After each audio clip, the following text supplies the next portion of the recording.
우리가 이제 살아가다 보면은 참 많은 부류의 사람이 있다라는 것을 우리가 알게 되죠. 나도 그 어떤 한 부류에 속한 사람이 됩니다.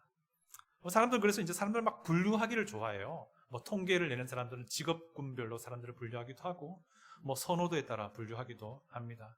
또 이런 성격, 저런 성격에 있는 사람이라고 분류를 하기도 합니다. 저 옛날 히포크라테스라는 분은요, 이 사람을 4가지 기준으로 나누기도 했어요. 다혈질, 점액질, 우울질, 담즙질, 뭐 이렇게 기준으로 분류하기도 했고요. 저는 아마도 점액질에 속한 사람이 아닌가 생각합니다. 또 우리나라 사람은 한때 혈액형으로 사람 구분하기 참 좋아했어요. 저는 참고로 O형입니다. 또 한번 생각해 보세요. 정치인들은 사람을 어떻게 구분할까요? 나한테 표를 줄 사람, 표 안 줄 사람 이렇게 구분하지 않을까요? 근데 우리가 좀 사람을 만나다 보면은 상대편을 보면서 이런 생각하게 되는 것 같아요. 저도 이제 그런 생각 하거든요. 뭐냐면 이 사람이 나와 잘 맞을 사람인지 아니면 나와 조금 안 맞을 사람인지 이렇게 생각을 하기도 합니다. 어쨌든 저마다 사람들은요, 자기 생각에 따라서, 자기 기준에 따라서 사람들 막 분류를 해요. 오늘 우리가 본 시편 1편을 읽었는데요, 하나님도 사람을 분류하세요. 하나님 사람을 2가지로 분류하십니다. 첫 번째 사람은 의인이고요, 2번째 사람은 악인입니다. 제가 뻔한 질문 한번 해볼게요. 나는 과연 어느 부류에 속해야 할까요? 하나님은 어떤 부류의 사람이 되기를 기대하실까요? 우리를.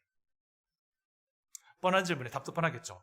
두말할 것도 없이 하나님 보시기에 의인이라고 분류되는 그 부류에 우리가 들어가야 할 것입니다. 그렇다면 제가 다른 질문 한번 해드립니다.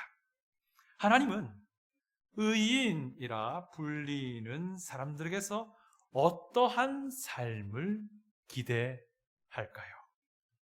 어떤 삶의 모습을 기대할까요? 오늘 우리 이 부분을 좀 살펴보고자 합니다. 그래서 오늘 말씀이 끝날 때에 우리 모두가 이런 결단의 기도드리면 좋겠습니다. 하나님이 원하시는 그러한 삶, 하나님이 기대하시는 그런 삶을 살아가는 하나님의 자녀 되길 원합니다. 이 결단의 기도할 수 있기를 원합니다. 그 다음 슬라이드 한번 보내주시죠. 예.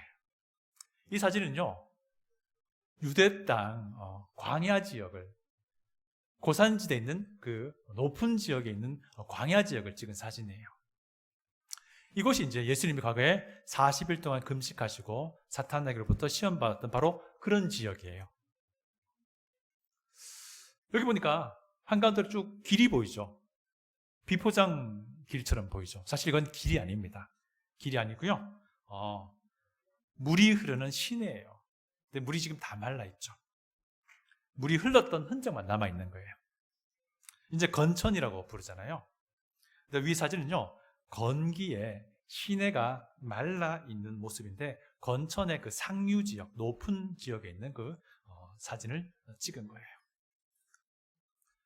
그 다음 사진 보면요, 이 사진은요, 우기 때에 물이 흐르는 건천을 찍은 거예요.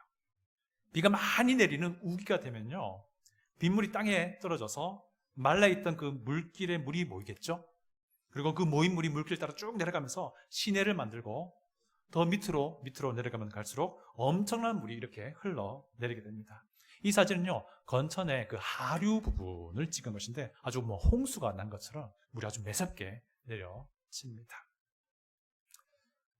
만약에 우리가 농부라고 생각해 보십시오. 그 농부로서 우리가 사과나무를 심으려고 한다고 생각해 보십시오.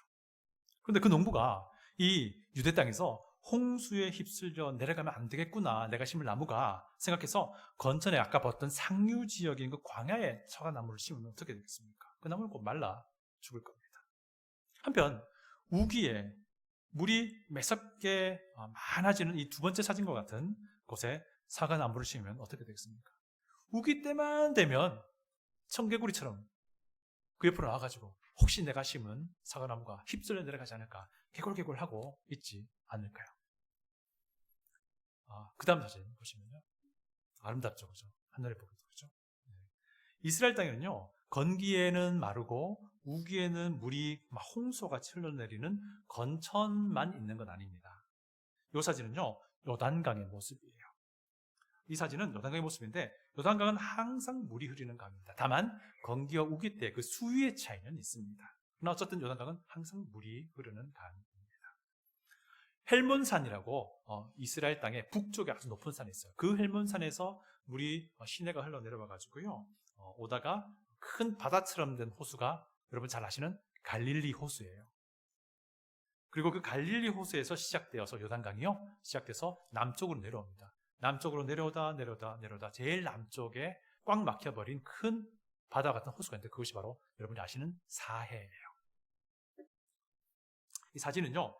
갈릴리 호수 쪽에서 이제 막 시작되는 지점의 요단강 모습이라고 합니다. 참 아름답고 평온해 보일 겁니다. 자, 이제 우리가 만약 농부라면 어디에다가 사과나무를 심기원 합니까? 이 사시사철 때 물이 흘러갈 수 있는 이 요단강 인근에 나무를 심을 겁니다. 그래야지 뿌리가 깊이 내리고 항상 물을 공급받을 수 있기 때문입니다. 그러면 제때 열매를 맺게 되겠죠. 오늘 하나님께서도요. 시편 1편 통해서 의인을 이렇게 비유합니다. 우리 다 같이 3절을 한 목소리로 읽어보겠습니다. 3절입니다. 시작. 그는 시냇가에 심은 나무가 철을 따라 열매를 맺으며 그 잎사귀가 마르지 아니함 같으니 그가 하는 모든 일이 다 형통하리로다. 아멘. 하나님은요, 의인을 시냇가에 심겨져서 풍부한 물을 공급받을 수 있는 나무처럼, 그래서 제철에 열매를 맺을 수 있는 나무처럼 비유를 하고 있습니다. 이런 사람, 의로운 사람, 그가 하는 모든 일이 형통하게 된다고 말하고 있습니다. 왜 그럴까요? 왜 이런 사람이 형통하게 됩니까? 그것은요, 하나님께로부터 하나님의 것을 충분히 공급받기 때문입니다. 하나님께로부터 하나님의 것을 충분히 공급받기 때문입니다.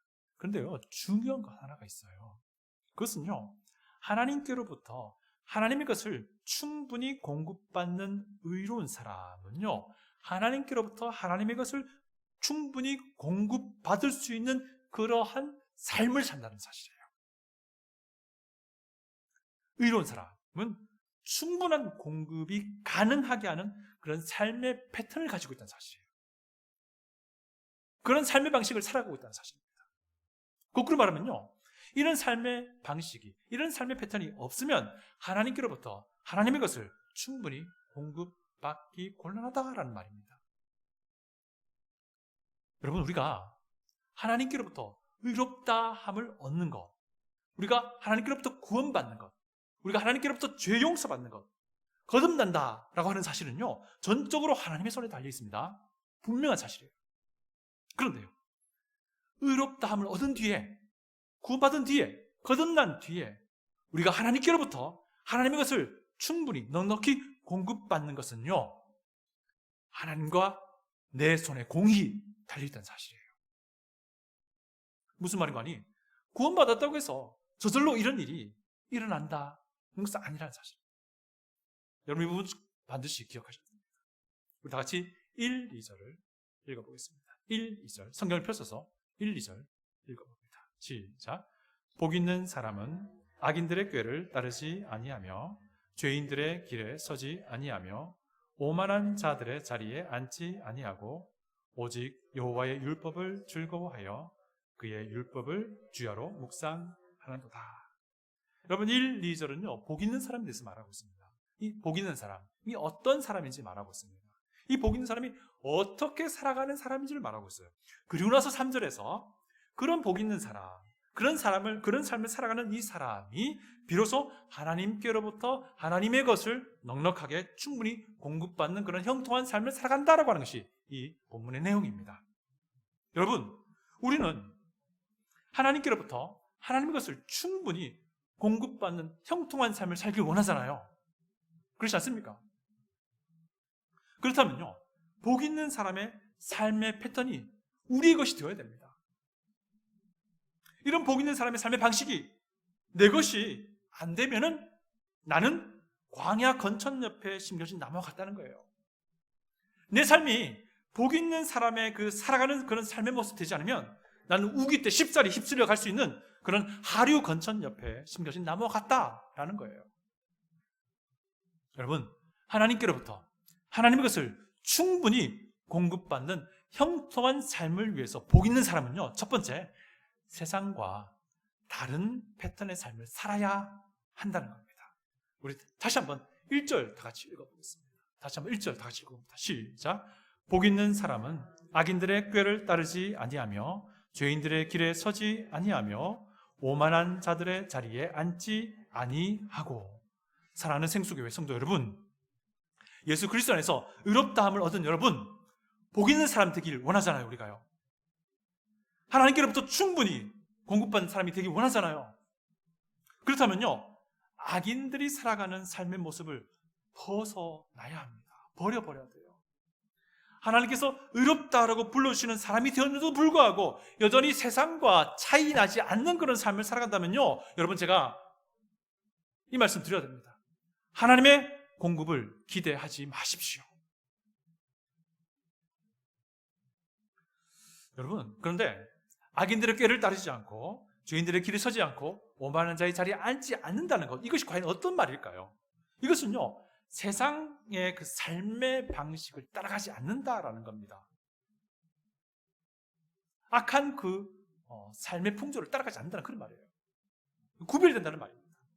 그런데요, 우리가 믿는 이들이 오해하는 것이 있습니다. 무엇이냐면요, 교회에 출석하고 예배에 참석하고 기도하는 것, 이것이 악한 사람들, 세상의 그 삶의 방식을 따라가지 않는 것의 전부라고 생각한다는 거예요. 여러분, 교회에 출석하고 예배에 참석하고 기도하는 이런 것들은요, 믿는 이들에겐 당연한 거예요. 당연한 거예요. 이와 더불어서 믿는 이들의 삶의 모습이 믿지 않는 이들의 삶의 모습과 구별되어야 한다는 것입니다. 여러분, 비록 우리가 믿지 않는 세상과 믿지 않는 사람들 사이에 섞여서 살고 있긴 하지만요, 그들의 삶의 방식과는 다른 패턴의 삶을 우리가 살아야 한다라는 겁니다. 세상의 삶의 방식과 다른 그리스도인이 그 삶의 모습은요, 다양하게 우리가 있을 수 있을 거예요. 제가 그것을 구체적으로 말하지는 않겠습니다. 세상과 다른 그리스도인의 삶의 패턴이, 방식이 어떤 것들이 있을지 제가 오늘 부탁드린 것은요, 목장 모임을 통해서 서로 이야기해 보시라는 겁니다. 나만의 삶의 공간에서, 나만의 삶의 현장에서 어떻게 하는 것이 악인들의 꾀를 따르지 않는 것인지, 어떻게 하는 것이 죄인들의 길에 서지 않는 것인지, 어떻게 하는 것이 오만한 자의 자리에 앉지 않는 것인지 서로 고민하며 이야기해 보시라는 거예요. 지난주 총회 기간에 있었던 일입니다. 세계적으로 아주 유명한 선교단체가 있어요. 제가 선교단체 이름은 말하지 않겠습니다. 근데 그 선교단체가요, 자기네들의 땅을 미주 남침내외 한인총회에 기증하기로 약속을 하셨어요. 그래서 재작년 총회에서 그 일을 추진하기로 총회 전체가 결의를 했어요. 그리고는 그 선교단체와 한인교회 총회가 MOU를 체결했어요. 그런데 올해 선교단체 측에서 갑자기 그 MOU를 폐기하겠다고 통보를 하신 거예요. 전후 사정을 쭉 알아보니까 어떤 일이 벌어졌냐면, 이미 그 이미 선교단체 측에서 다른 사람에게 그 땅을 매각하는 절차를 이미 거의 다 완성한 상태였다고 해요. 그러니까 한마디로 총회 측은 한마디로 뒤통수를 맞은 거죠. 예, 어쨌든 간에, 자, 이런 사정을 이제 그 당시 해당 연도에 그 총회장 되신 분이 조근조근 설명을 하십니다. 여러분, 어떻게 생각합니까? 서로 그렇게 하기로 약속을 했는데 통보를 해왔고, 근데 알고 보니 이미 다른 사업자에게, 업체에게, 어떤 그 회사에게 그 땅을 돈 주고 팔기로 이제 거의 결정하고 있는 상황이었다고 해요. 만약에 이게 총회가 아니고요, 무슨 아무개 건설 회사였다 그러면 어떻게 되겠어요? 비난하고 욕하고 없는 소문도 막 만들어내고, 심지어 그 선교단체 홈페이지에 들어가서 뭐 말을 남기지 않을까요? 심지어 소송도 하고 그러지 않을까요? 자, 그런데요, 저는 이제 이런 상황을 이제 설명하던 해당 연도의 총회장 되신 분에게서 진짜 그리스도인의 마음을 제가 보았습니다. 여러분, 모르긴 몰라도요, 가장 당황스럽고 가장 괘씸한 마음이 드는 사람은 누구보다도 그 해당 연도의 총회장이었을 거예요. 그분이 모든 교회 앞에서 이야기하고 이 일을 추진해 왔는데, 그렇게 하기로 했는데 이렇게 되었으니까 말이죠. 그런데요, 그 해당 연도의 총회장 되신 분이 그 설명을 쭉 하면서요, 여러 여러 차례 걸쳐서 당부하십니다. 신신당부하세요. 뭐냐면요, 절대로 그 선교단체에 대해서 악한 마음을 품지 마십시오. 절대로 그 선교단체에 대해서 비난하지 마십시오 라고 신신당부하는 겁니다. 그러면서 이 모든 일들은 하나님께서 하신 일이니 절대로 그 선교단체 비난하지 마십시오 라고 정말 여러 차례 말씀하시는 거예요. 오늘 목장 모임 하시면서요, 여러분의 삶의 현장에서 구체적으로 어떻게 하는 것이 복 있는 사람의 삶의 모습일지를 고민하십시오. 그리고 서로 나누기를 부탁드립니다. 오늘 목장 모임 하면서요, 어떤 것이, 어떻게 해야지 내가 오만한 자들의 자리에 앉지 않는 것인지 구체적으로 나눠주시길 바랍니다. 여러분, 그런데요, 그렇게 하려면요, 우리가 손해를 감수해야 될 때도 있어요. 그렇게 하려면요, 내 마음이 불편해질 수도 있어요.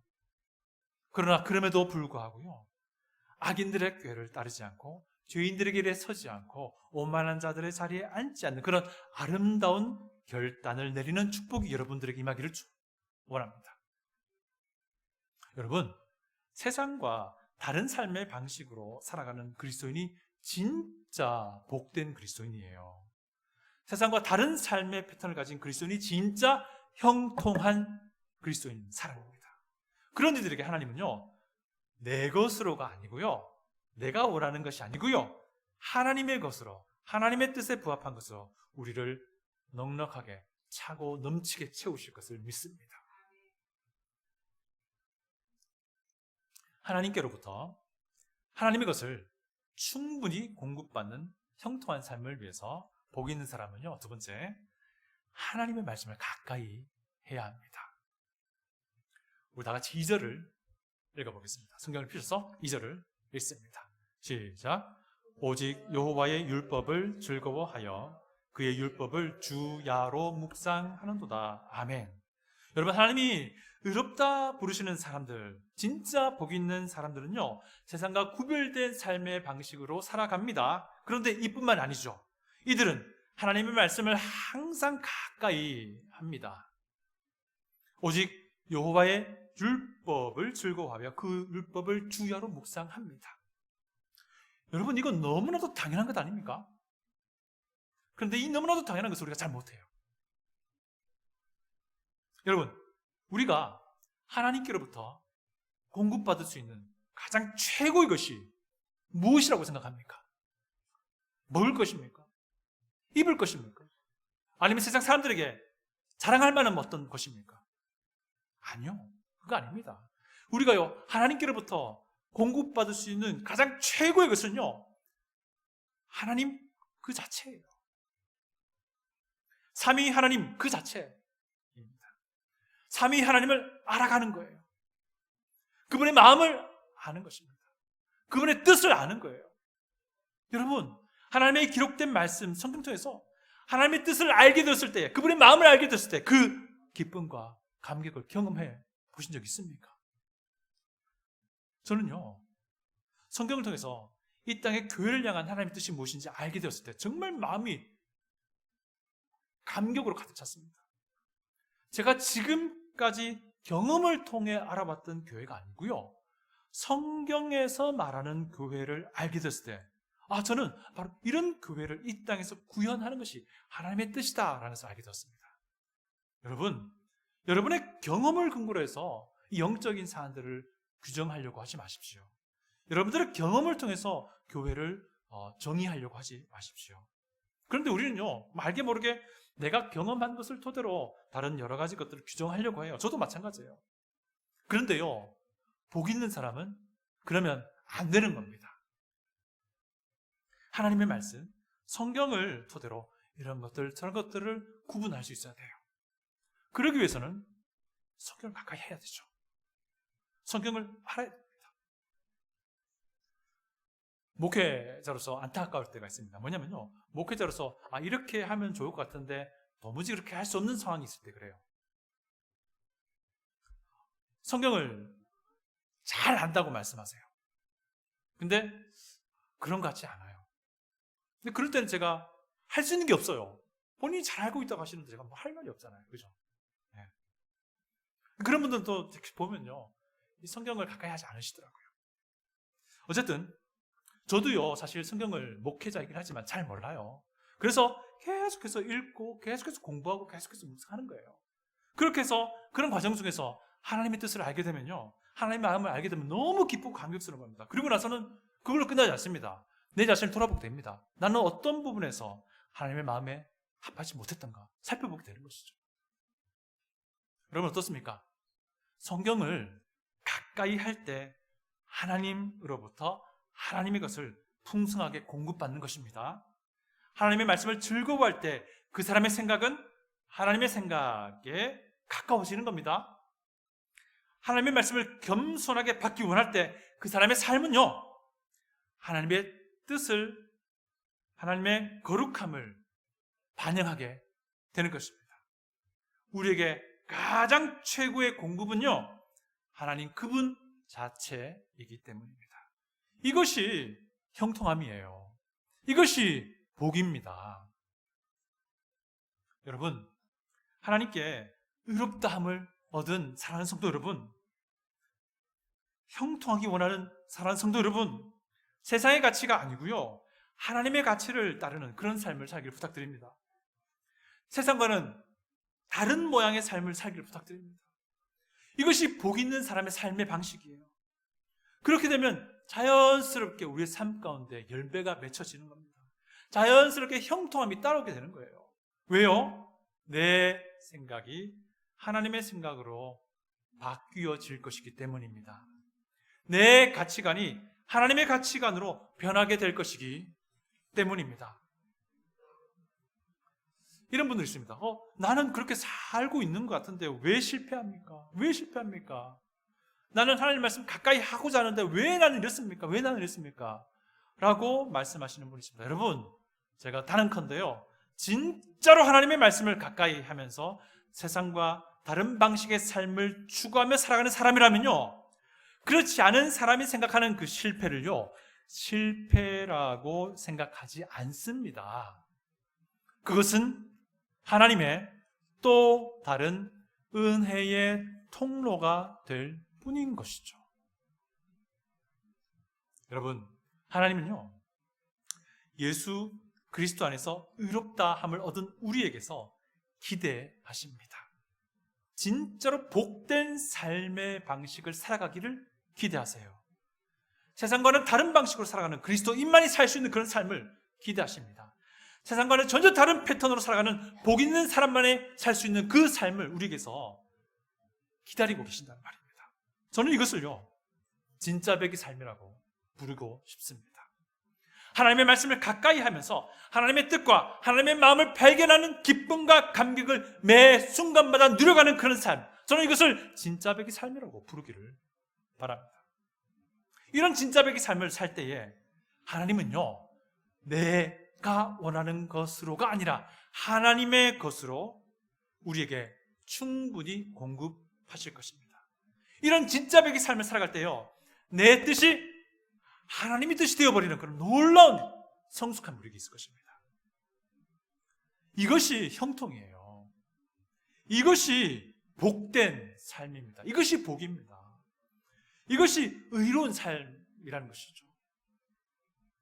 여러분, 우리가 이런 삶을 살고자, 선한 결단하며 그렇게 살고자 하면요, 우리 교회, 내 삶, 내 가정 달라질 것입니다. 여러분이 지금까지 경험해보지 못했던 성경이 말하는 바로 그런 교회를 우리 두 눈으로 똑똑하게 보게 될 것입니다. 성경이 말하는 예수의 제자가 되어 있는 내 모습을 내가 보게 될 것입니다. 우리 악보 하나 띄워줘 볼까요? 우리 이 곡 한번 다 같이 불러볼까요? 이 키 쳐주시면 될 것 같아요. 너는 시냇가에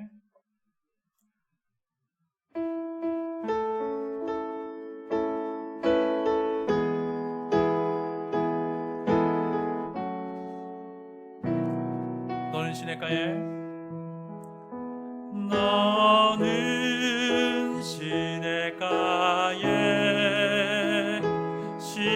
심은 나무라 하나님의 사랑아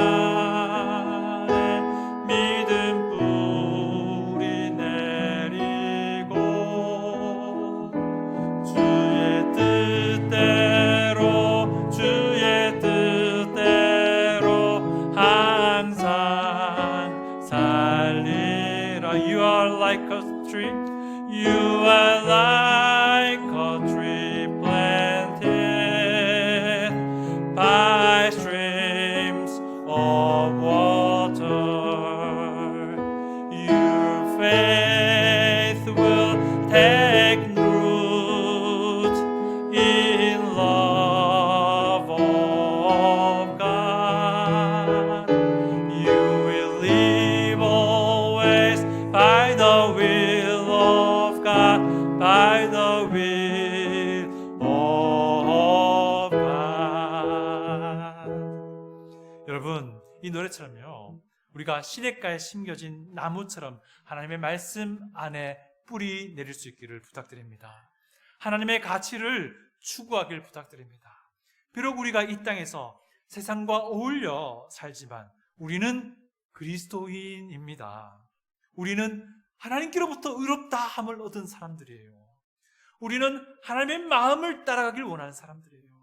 세상과 다른 삶의 방식을 살아가는 것이 가장 큰 형통이요 기쁨이요 복이라 여기는 사람들입니다. 우리 그렇게 살아가는 사람이 되는 것입니다. 우리는 하나님께로부터 하나님의 것을 충분히 공급받는 사람입니다. 이런 사람을 히브리서 저자는 이렇게 말해요. 세상이 감당하지 못하는 사람. 그 다음 사진 보여줄래요? 그 다음 사진. 이 사진은요, 중동지방 유대 지역에서요 타작하는 모습이에요. 무슨 사진인지 감이 오시죠? 왜냐하면요, 곡식을 바람에 날려가지고요, 겨는 날려버리고요, 껍데기는 날려버리고 알곡만 바닥에 떨어뜨리는 작업을 하고 있어요. 여러분 본문 4절을 보시면요, 이런 말씀이 있어요. 제가 읽어드립니다. 악인들은 그렇지 아니하며 오직 바람에 나는 겨와 같도다. 계속 이 사진을 보십시오. 괜찮습니다. 보십시오. 악인들과 의인들이 마지막 때 갈라질 것을 말합니다. 제가 5절을 읽어드립니다. 그러므로 악인들은 심판을 견디지 못하며 죄인들이 의인들의 모임에 들지 못하리로다. 악인들이 결국 의인들과 완전히 분리될 것임을 이야기하고 있어요. 마지막 때에. 자, 그러면 왜 지금은 우리 그리스도 안에 있는 의인들이 악한 세상과 함께 섞여 살아가고 있을까요? 6절을 보시면요, 악인들은 완전히 멸망당할 것을 말합니다. 그래서 의인들과 완전히 구분되고 분리될 것을 말합니다. 여러분, 우리가 왜 지금은 그러면 마지막 때는 그렇게 되지 않을 것인데 구분될 것인데 왜 지금은 그들과 함께 섞여 살고 있습니까?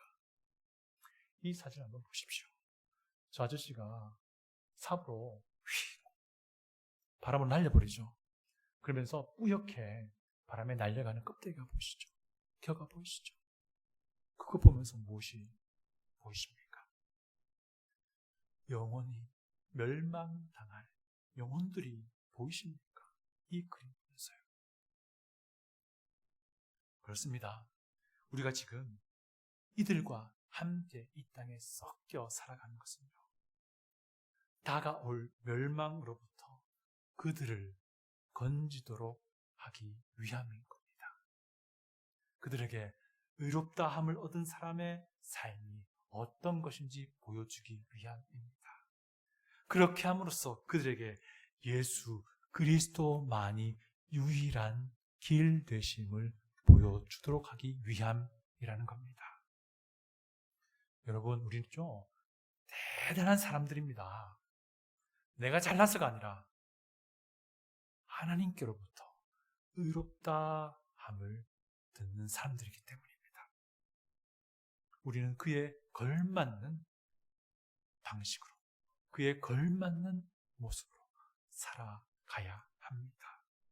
이것이 하나님으로부터 하나님의 것을 충분히 넉넉히 공급받는 길이기 때문입니다. 이것이 진짜 백의 삶이기 때문입니다.